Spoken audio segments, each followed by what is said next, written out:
നമസ്കാരം. News Malayalam cross ഫയറിൽ ഇന്ന് നമുക്കൊപ്പം ഉള്ളത് നവകേരളം കർമ്മ പദ്ധതി കോർഡിനേറ്റർ ഡോക്ടർ ടി.എൻ. സീമയാണ്. സ്വാഗതം ടീച്ചറെ. വയനാട് പ്രകൃതി ദുരന്തത്തിൻ്റെ പശ്ചാത്തലത്തിലാണ് നമ്മളിപ്പോൾ ഇരുന്ന് സംസാരിക്കുന്നത്. വയനാട് ഉരുൾപൊട്ടൽ മനുഷ്യനിർമ്മിതമാണോ അല്ലയോ എന്ന തരത്തിലുള്ള പല വിധത്തിലുള്ള ചർച്ചകൾ നടക്കുന്നുണ്ട്.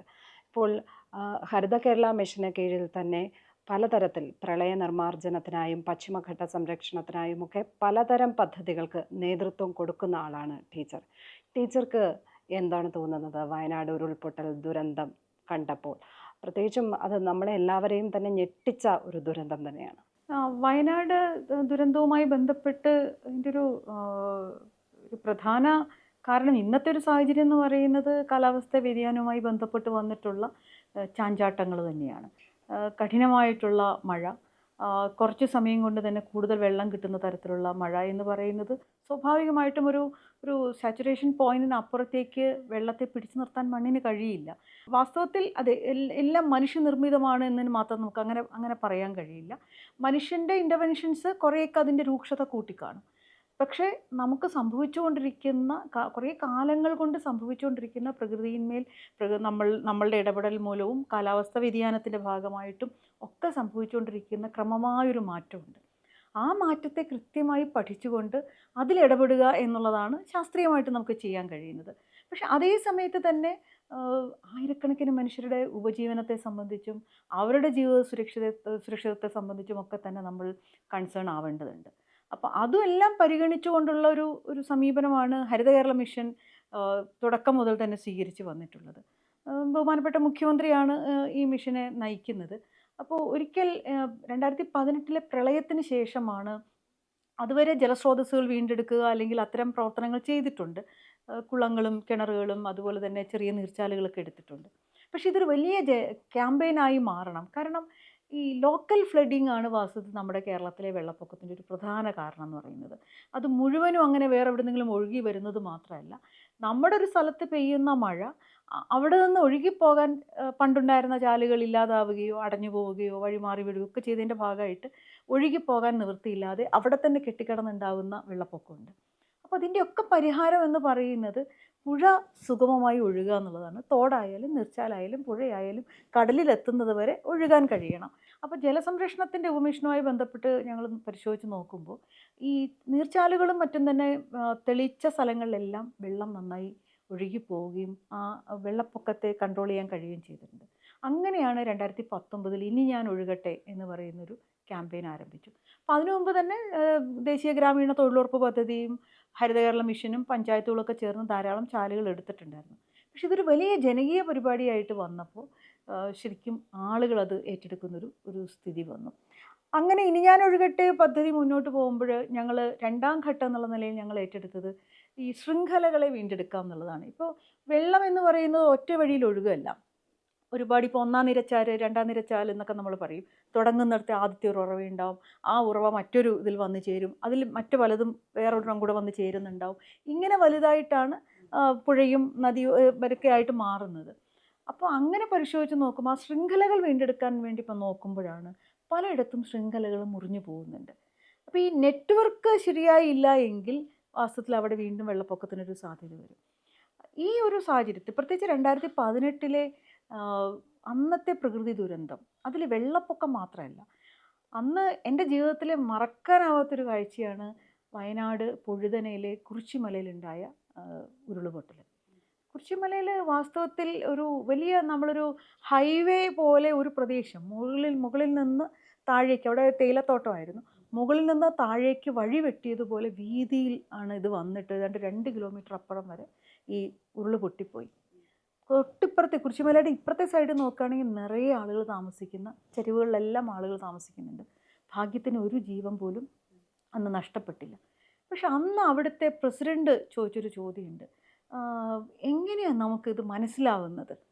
കാരണം ഈ അവർ ഒട്ടും പ്രതീക്ഷിച്ചതല്ല, അവിടെ അങ്ങനെ ഒരു ഉരുൾപൊട്ടൽ ഉണ്ടാവുമെന്ന് പ്രതീക്ഷിച്ചതല്ല.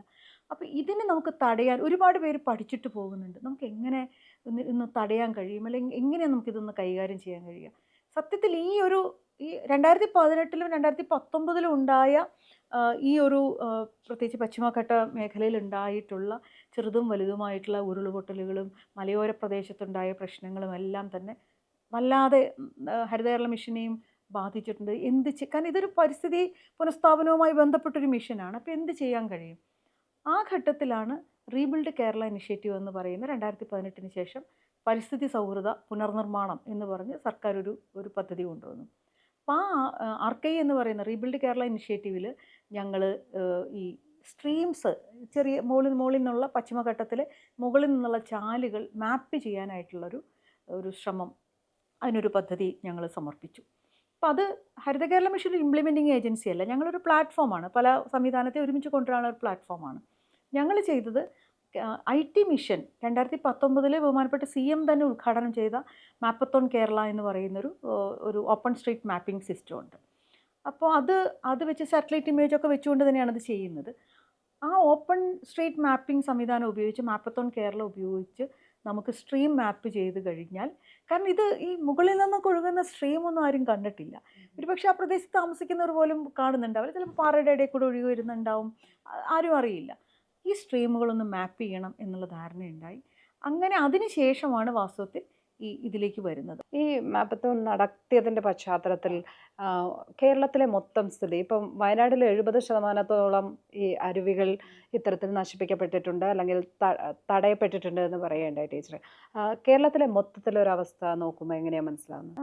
എനിക്കിപ്പോൾ അങ്ങനെ മൊത്തം കണക്ക് പറയാൻ എനിക്ക് കഴിയില്ല. ഞങ്ങളിപ്പോൾ ഈ 12 പഞ്ചായത്ത് ഒഴിച്ച് ബാക്കി മുഴുവൻ ഞങ്ങളിപ്പോൾ ചെയ്തു കഴിഞ്ഞു. 2018 പഞ്ചായത്തുകളുടെ മുഴുവൻ സിസ്റ്റംസ് നീർച്ചാലുകളുടെ കണക്ക് ഞങ്ങളുടെ കയ്യിലുണ്ട്. ഇനി അത് പഴയതുമായിട്ട് കമ്പയർ ചെയ്ത് നോക്കണം, ഞങ്ങൾക്ക് ഇപ്പോൾ നിലവിലുള്ള. പക്ഷേ ഞങ്ങളിത് എടുക്കാൻ പോകുന്ന സമയത്ത് നാട്ടുകാർ, ഇപ്പം ഞങ്ങൾ പോയുമ്പോൾ ഞങ്ങളുടെ ഇൻറ്റേൺസ് ടീം ചെറുപ്പക്കാർ പ്രൊഫഷണൽസ് ആയിട്ടുള്ള ആളുകൾ തന്നെയാണ്. അവരാണ് ഞങ്ങളുടെ ടീമിൻ്റെ അവരാണ് പോകുന്നത്. ചിലയിടത്തൊക്കെ എഞ്ചിനീയറിംഗ് കോളേജിലെ സ്റ്റുഡൻസ് വരുന്നുണ്ട്. പക്ഷേ ഞങ്ങൾ ഒരു സ്ഥലത്ത് ചെന്ന പഞ്ചായത്ത് മെമ്പർ അല്ലെങ്കിൽ തൊഴിലുറപ്പ് തൊഴിലാളിയായിരിക്കാം, അല്ലെങ്കിൽ ഒരു കൃഷിക്കാരനായിരിക്കാം, ആ നാട്ടുകാരുടെ കൂടെ സഹായത്തോടെയാണ് നമ്മളിത് പോകുന്നത്. പലരും പറയുന്നത് ഇവിടെ എങ്ങനെയല്ലായിരുന്നു, നിറയെ ചാലുകൾ വരുമായിരുന്നു, മഴ പെയ്തു കഴിഞ്ഞാൽ പിന്നെ അങ്ങ് നിറച്ച് പോകുന്ന വഴിയിലെല്ലാം ഇങ്ങനെ ചെറിയ ചെറിയ അരുവികൾ കാണുമായിരുന്നു. ഇപ്പം അതൊന്നും കാണാനില്ല. അപ്പം അതൊരു കമ്പാരിസൺ ആവശ്യമാണ്. പക്ഷേ ഇത് ഏതെങ്കിലും സ്ഥലത്തൊരു സ്റ്റഡി പണ്ട് നടന്നിട്ടുള്ള സ്ഥലത്ത് മാത്രമേ, അല്ലെങ്കിൽ പിന്നെ ഈ ആളുകൾ പറയുന്നത് നമുക്ക് കേൾക്കാൻ പറ്റും. ഈ മാപ്പിങ്ങിന് എത്രത്തോളം ജനകീയ പിന്തുണയുണ്ട്? ഇപ്പം മറ്റൊരാളുടെ സ്വകാര്യ വ്യക്തിയുടെ വസ്തുക്കളായിരിക്കും, ചിലപ്പം വ്യവസായ സ്ഥാപനങ്ങളുടെ വസ്തുക്കളായിരിക്കും, അങ്ങനെയൊക്കെ ഉണ്ട്. ഹോട്ടലുകൾ, റിസോർട്ടുകൾ, ഇവരുടെയൊക്കെ വസ്തുക്കളുടെ അകത്തുകൂടിയായിരിക്കും നിങ്ങൾക്ക് ഒരുപക്ഷെ മാപ്പിംഗ് നടത്തേണ്ടത്.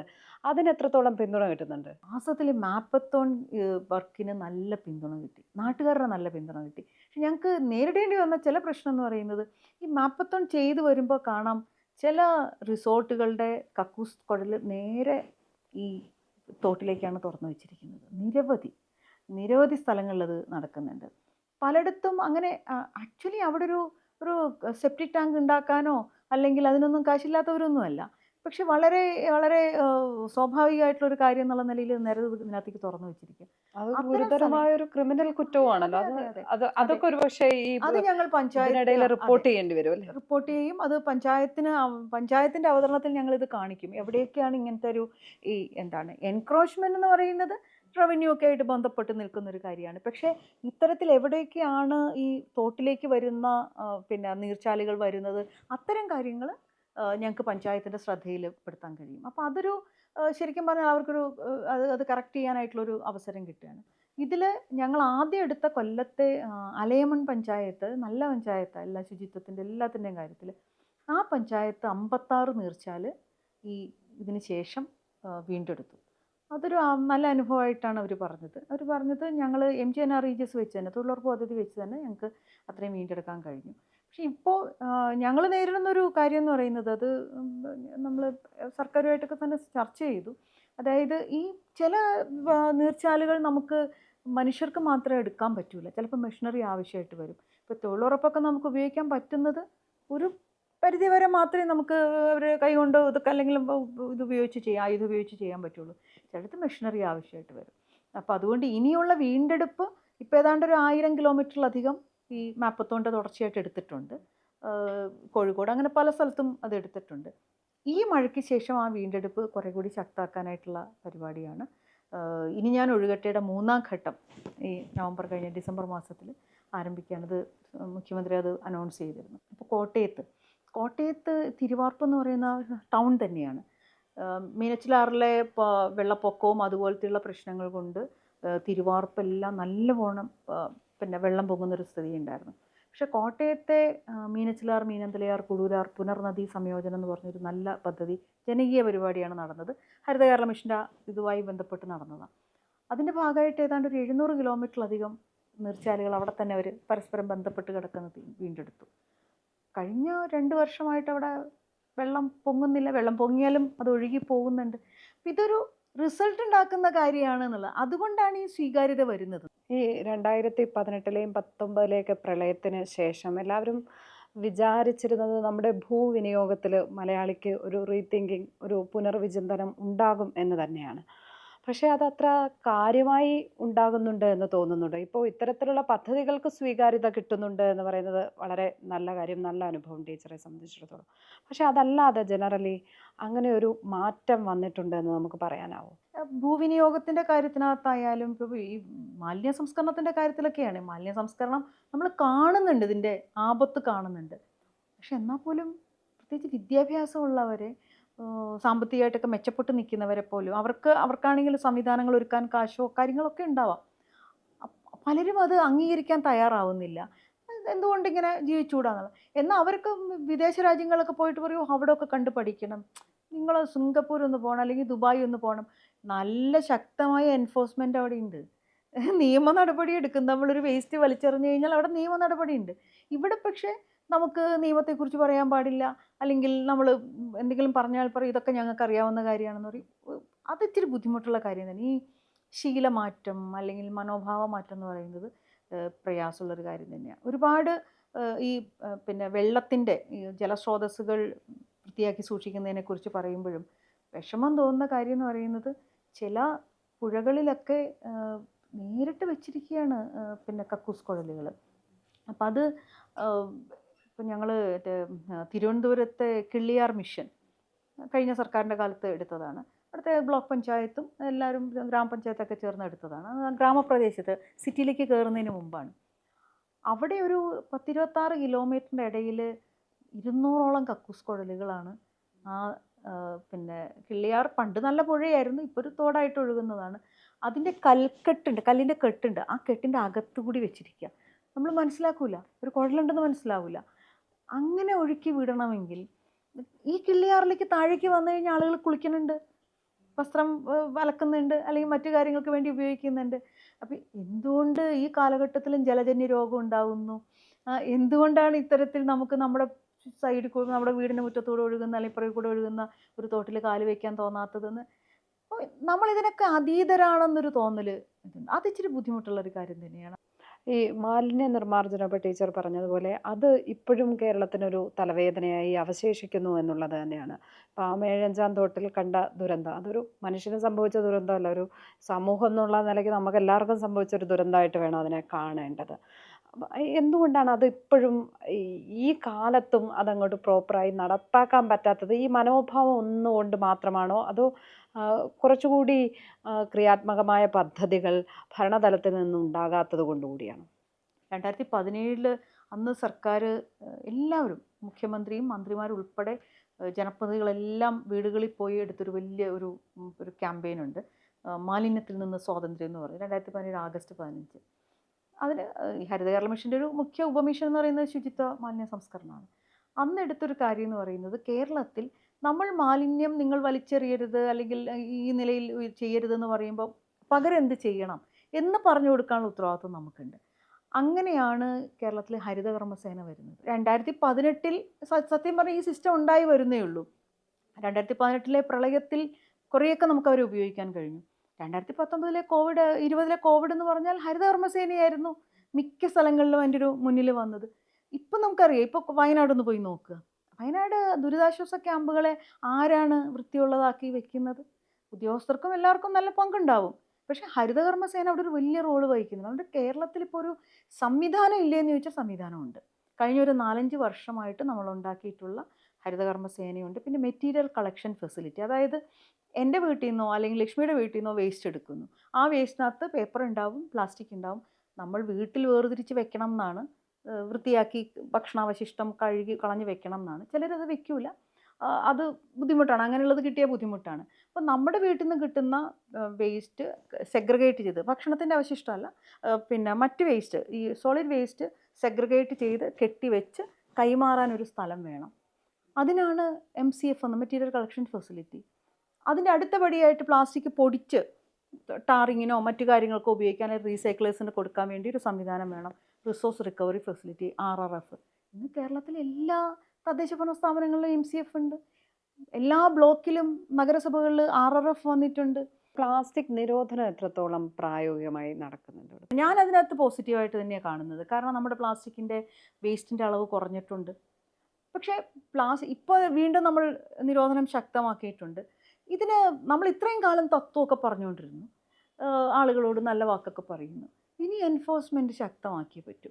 കാരണം നിരോധിച്ച വസ്തുക്കൾ ഉൽപ്പാദിപ്പിക്കുന്നത് കേരളത്തിലല്ല മിക്കവാറും ഉൽപ്പാദിപ്പിക്കുന്നത്, അത് പുറത്തുനിന്ന് വരികയാണ്. അപ്പോൾ CM കഴിഞ്ഞ ഒരു ജനകീയ ക്യാമ്പയിൻ, മാലിന്യമുക്ത നവകേരളം ജനകീയ ക്യാമ്പയിൻ CM അനൗൺസ് ചെയ്ത സമയത്ത്, അതും ആ മേഴഞ്ചാൻ തോടിൻ്റെ ആ ഒരു ദുരന്തത്തിൻ്റെ പശ്ചാത്തലത്തിലാണ് CM തന്നെ നേരിട്ട് ആ ഒരു ഇതെടുത്തത്. അപ്പോൾ CM പറഞ്ഞു നമുക്ക് ഹരിത ചെക്ക് പോസ്റ്റ് വേണം. നമ്മുടെ ചെക്ക് പോസ്റ്റിൽ കൂടി നിരോധിച്ച ഒരു വസ്തു ഇങ്ങോട്ട് വരാൻ പാടില്ല. അതുപോലെ അത് കച്ചവടം ചെയ്യുന്ന ആളുകൾ, അത് വിൽക്കുന്ന ആളുകളുണ്ടാവും, അത് ഉപയോഗിക്കുന്ന ആളുകളുണ്ടാവും. ആ നിലയിൽ നിയമനിർവഹണം കൂടുതൽ ശക്തമാക്കണം. ഗ്രീൻ പ്രോട്ടോക്കോൾ എന്ന് പറയുന്നത് നമുക്ക് വീടുകളിൽ ഉൾപ്പെടെ അത് നമുക്ക് നിർബന്ധമായിട്ട് നടത്താൻ കഴിയും. ഞങ്ങളിപ്പോൾ ഒരു 15,000 ഓഫീസുകൾ ഗ്രീൻ ഓഫീസാക്കി, അതിനകത്ത് 10,000-ത്തിലധികം വീണ്ടും ഇപ്പോൾ ഗ്രീൻ ഓഫീസാക്കി സർട്ടിഫിക്കേഷനൊക്കെ നടത്തിയിട്ടുണ്ട്. ഹരിത വിദ്യാലയം, ഹരിത കലാലയം, ഞാൻ പറയുന്നത് ഇതൊരു, അതുപോലെ കുടുംബശ്രീ ഹരിത അയൽക്കൂട്ടം ക്യാമ്പയിൻ നേരത്തെ തുടങ്ങിയതാണ്, ഇപ്പോൾ വീണ്ടും അത് ആരംഭിച്ചിട്ടുണ്ട്. ഇതൊരു, ഞാൻ പറഞ്ഞല്ലോ, ഈ ശീലമാറ്റം എന്ന് പറയുന്നത് നമ്മൾ എന്ത് രീതിയിലും നമുക്ക് വേണമെങ്കിൽ ചില കാര്യങ്ങൾ നമ്മൾ സമ്മതിക്കും. പക്ഷേ നമ്മുടെ ശീലം മാറ്റുക എന്ന് പറയുന്നത് ചിലർക്കത് ഒരു വലിയ ഈഗോ പ്രശ്നം പോലെയാണ്. പ്ലാസ്റ്റിക് കഴുകി കൊടുക്കണോ, അങ്ങനെ ഒരു വല്ലാത്ത. അപ്പം അതുകൊണ്ട് അതത്ര എളുപ്പമുള്ളൊരു കാര്യമല്ല. പക്ഷേ ഇന്ന് നമ്മുടെ നാട് കുറെ കൂടി വൃത്തിയുള്ളതാണ്. ഒരു പിന്നെ 2016 തുടക്കത്തിൽ, 2017 തുടക്കത്തിൽ നമ്മൾ ഈ നാട്ടിൽ ജീവിച്ചിരുന്ന ആളുകളാണല്ലോ. ആ സമയത്ത് വെച്ച് നോക്കുമ്പോൾ പക്ഷേ ചില സ്പോട്ടുകളുണ്ട്, നമ്മൾ ഹോട്ട്സ്പോട്ട് എന്ന് പറയുന്ന വളരെ വൾണറബിൾ ആയിട്ടുള്ള ചില സ്പോട്ടുകളുണ്ട്. അവിടെ മാലിന്യം തള്ളുന്നത് അത് കൃത്യമായിട്ട് അത്തരം കൂമ്പാരങ്ങൾ ഒഴിവാക്കിക്കൊണ്ട് പിന്നെ അതിനെല്ലാം വീണ്ടെടുക്കാനുള്ള ഒരു വലിയ ക്യാമ്പയിനാണ് ഇപ്പോൾ CM തന്നെ അനൗൺസ് ചെയ്തത്. നേരത്തെ നടന്നു വന്നിരിക്കുന്ന കാര്യങ്ങൾ തന്നെ അടുത്ത മാർച്ച് 2025 മാർച്ച് 31 പിന്നെ ഈ വലിച്ചെറിയാത്തൊരു സംസ്ഥാനമായിട്ട്. ഇപ്പോഴും നമ്മൾ ഈ പ്ലാസ്റ്റിക് മാലിന്യം, ഇപ്പോൾ ഹരിതകർമ്മസേനയുടെ കാര്യം പറഞ്ഞു, പക്ഷേ ജൈവമാലിന്യം എടുക്കുന്നതിന് സംവിധാനമില്ലാത്തത് കൊണ്ടാണോ ഈ പലയിടങ്ങളിലും കോഴി വേസ്റ്റ് അടക്കം കൊണ്ട് റോഡിൽ തള്ളുന്ന ഒരവസ്ഥ? കൊച്ചിയിലൊക്കെ പല റെസിഡൻഷ്യൽ ഏരിയകളിലും ഇത് കളക്ട് ചെയ്യാൻ ഉള്ള സംവിധാനമില്ലായ്ക, ഇതൊക്കെ വലിയ വെല്ലുവിളിയായിട്ട് ഇപ്പോഴും അവശേഷിക്കുന്നുണ്ട്. ജൈവ മാലിന്യം ഒരു പ്രശ്നമാണ്. പക്ഷെ ജൈവ മാലിന്യത്തിൻ്റെ ഒരു പ്രശ്നം എന്ന് പറഞ്ഞു കഴിഞ്ഞാൽ 2 രീതിയിലുള്ള സംസ്കരണമാണ് അതിന് പറയുന്നത്. ഒന്ന് സോഴ്സ് ലെവലാണ്, നമ്മുടെ വീട്ടിലുണ്ടാവുന്ന ജൈവമാലിന്യം നമ്മുടെ വീട്ടിൽ തന്നെ സംസ്കരിക്കാൻ കഴിയുക. അത് ഒരു അത്യാവശ്യം കുറച്ച് ഭൂമിയൊക്കെ ഉണ്ടെങ്കിൽ നമുക്കൊരു വളക്കുഴി മതി. പണ്ടക്കാലത്ത് അങ്ങനെ പോലെ വളക്കുഴി ഉണ്ടാക്കിയാൽ മതി. അതല്ല അത്രയും സ്ഥലമില്ലെങ്കിൽ കിച്ചൺ ബിൻ, എൻ്റെ വീട്ടിൽ കിച്ചൺ ബിന്നാണ്, മണ്ണ് കൊണ്ടുണ്ടാക്കിയ 3 പാത്രങ്ങളുണ്ട്. അതിനകത്ത് ഇനോക്കുലം ഇടും, ചകിരിപ്പൊടി ഇടും. അത് ഒരു കുഴപ്പമില്ല, വെള്ളം ഒഴിക്കരുതെന്നേ ഉള്ളൂ, ഈ സാമ്പാറൊന്നും ഒഴിക്കരുതെന്നേ ഉള്ളൂ. ബാക്കി വേസ്റ്റൊക്കെ നമുക്ക് അതിനകത്ത് ഇടാം, കുഴപ്പമില്ല. പക്ഷേ അതിന് നമ്മുടെ ഒരു ശ്രദ്ധ വേണം. അല്ലാതെ പിന്നെ പൈപ്പ് കമ്പോസ്റ്റ്, പിന്നെ മറ്റ് ബയോഗ്യാസ്, അതുപോലത്തെ കുറേ സംവിധാനങ്ങളുണ്ട്. അതൊക്കെ നമുക്ക് വീടുകളിലോ സ്ഥാപനങ്ങളിലോ തന്നെ ചെയ്യാം. രണ്ടാമത്തേത്, അങ്ങനത്തെ ഒരു സംവിധാനം ഇല്ലാത്തടത്ത് ഇത് കളക്ട് ചെയ്ത് വളമാക്കി മാറ്റുകയോ അല്ലെങ്കിൽ മറ്റു തരത്തിൽ ഈ ബയോഡൈജസ്റ്റർ ഉണ്ട്, അല്ലെങ്കിൽ അത്തരത്തിലുള്ള വളം, പല രീതിയിൽ വളമാക്കി മാറ്റാം. ഇപ്പോൾ കേരളത്തിൽ ഈ 2 നല്ല മാതൃകകളുണ്ട്. ഇപ്പോൾ കുന്നംകുളം നഗരസഭയിൽ പോയാൽ ഏറ്റവും നല്ല വളം നമുക്കവിടെ കിട്ടും. ആ നഗരത്തിലെ കുന്നംകുളം നഗരസഭയിലെ ജൈവ മാലിന്യം കൊണ്ടുവന്ന്, ഇല്ല. കാരണം എന്താണെന്നറിയോ, ഇത് കൈകാര്യം ചെയ്യാൻ ബുദ്ധിമുട്ടാണ്. ഈ ഖരമാലിന്യം കൈകാര്യം ചെയ്യുന്നത് പോലെ അത്ര എളുപ്പമല്ല, പ്ലാസ്റ്റിക് കൈകാര്യം ചെയ്യുന്ന പോലെ അത്ര എളുപ്പമല്ല ഈ ജൈവ മാലിന്യം കൈകാര്യം ചെയ്യൽ. ഇപ്പോൾ ഈ ജലസ്രോതസ്സുകളിലേക്ക് വരെ സെപ്റ്റിക് മാലിന്യങ്ങൾ, കക്കൂസ് മാലിന്യങ്ങളൊക്കെ തള്ളുന്ന ഒരു സ്ഥിതി നമ്മുടെ നാട്ടിൽ കർശനമായ നിയമമുണ്ട്, നിരീക്ഷണ സംവിധാനങ്ങളുണ്ട്, എന്നിട്ടും അതെന്തുകൊണ്ട് സംഭവിക്കുന്നു എന്നുള്ളതാണ്. അല്ല, അത് നേരത്തെ പറഞ്ഞതുപോലെ തന്നെയാണ്. ഇറിഗേഷൻ്റെ നിയമം വളരെ സ്ട്രോങ് ആണ്. എനിക്ക് തോന്നുന്നു പിന്നെ 2 ലക്ഷം രൂപ പിഴയും 3 വർഷം തടവ് മറ്റുമാണ്. അപ്പോൾ അതൊക്കെ ഉണ്ടെങ്കിലും അത് ഒരാളുടെ പേരിലെങ്കിലും ഒന്ന് എടുക്കണം. ഇത് നമ്മൾ ഈ ഉണ്ടെന്ന് പറയുന്നതല്ല, നമ്മൾ അത്രയും അതൊക്കെ വലിയ ശിക്ഷയൊക്കെ ആയതുകൊണ്ട് അതൊന്നും എടുക്കാറില്ല. അതൊരു ഇംപ്ലിമെന്റേഷനിലേക്ക് വരുന്നില്ല. എന്നുവെച്ചാൽ ഇതാണ് നമ്മളിപ്പോൾ ഇതിൻ്റെ പേരിൽ ഇങ്ങനെയൊരു വകുപ്പ് ചുമത്തുക എന്ന് പറയുമ്പോൾ പലപ്പോഴും അത്രയും വേണോ എന്നുള്ളൊരു തോന്നലാണ്. വേസ്റ്റ് എറിയുന്നത് മാത്രമല്ല, സ്ഥാപനങ്ങളിൽ നിന്ന് വേസ്റ്റ് തുറന്നു വിടുന്നത്, കക്കൂസ് മാലിന്യം ഒഴുക്കി വിടുന്നത്, ചിലയിടത്തൊക്കെ കണ്ടിട്ടുള്ള കാര്യം എന്ന് പറഞ്ഞു കഴിഞ്ഞാൽ വലിയ ഫ്ലാറ്റുകൾ അല്ലെങ്കിൽ അത്തരം സ്ഥാപനങ്ങളുണ്ടാവും. ചില ഹോസ്പിറ്റൽസ് അവർക്ക് അംഗീകാരം കിട്ടാൻ വേണ്ടി PCBയുടെ ഇതൊക്കെ കിട്ടാൻ വേണ്ടി ഒരു STP ഒക്കെ സ്ഥാപിക്കും. പക്ഷേ STP ഫങ്ഷൻ ചെയ്യണമെങ്കിൽ ഇലക്ട്രിസിറ്റി ഉപയോഗിക്കണമല്ലോ. അത് ഉപയോഗിക്കാതിരിക്കാൻ STP അവിടെ ഉണ്ടാകും. അതിൻ്റെ സൈഡിൽ കൂടി നോക്കിക്കഴിഞ്ഞാൽ ഈ ബ്ലാക്ക് വാട്ടർ ഉൾപ്പെടെ സ്ലഡ്ജ് ഉൾപ്പെടെയുള്ള സാധനങ്ങൾ തോട്ടിലേക്ക് വരുന്നത് കാണാം. ഭീകരമായ കാഴ്ചയാണ്. അതൊന്നും പൈസ ഇല്ലാത്തവരൊന്നും അല്ല, അല്ലെങ്കിൽ അങ്ങനത്തെ ചുറ്റുപാടിലുള്ളവരൊന്നും അല്ല ചെയ്യുന്നത്. അപ്പോൾ അതുകൊണ്ട് തന്നെ അത്തരം കാര്യങ്ങളിൽ നമ്മൾ കർശനമായിട്ടുള്ള നിലപാട് സ്വീകരിക്കണം, ഉള്ള നിയമങ്ങൾ നമ്മൾ ഉപയോഗിക്കണം. പക്ഷെ ചില സ്ഥലങ്ങളിൽ ആളുകൾക്ക് ഒരുപക്ഷെ താമസിക്കുന്ന ഈ കനാലുകളുടെയൊക്കെ സൈഡിൽ താമസിക്കുന്നവരുണ്ടാവും. അത്തരം ആളുകളെ നമ്മൾ അവർക്ക് മെച്ചപ്പെട്ട സൗകര്യങ്ങൾ നൽകിക്കൊണ്ട് സെപ്റ്റിക് ടാങ്കുകളൊക്കെ നൽകി ആ രീതിയിൽ അവരെ റീഹാബിലിറ്റേറ്റ് ചെയ്യേണ്ടതുണ്ട്. നല്ലൊരു ഉദാഹരണം കനോലി കനാലിൽ ചെയ്തത്, പൊന്നാനി മുനിസിപ്പാലിറ്റി ചെയ്തത്.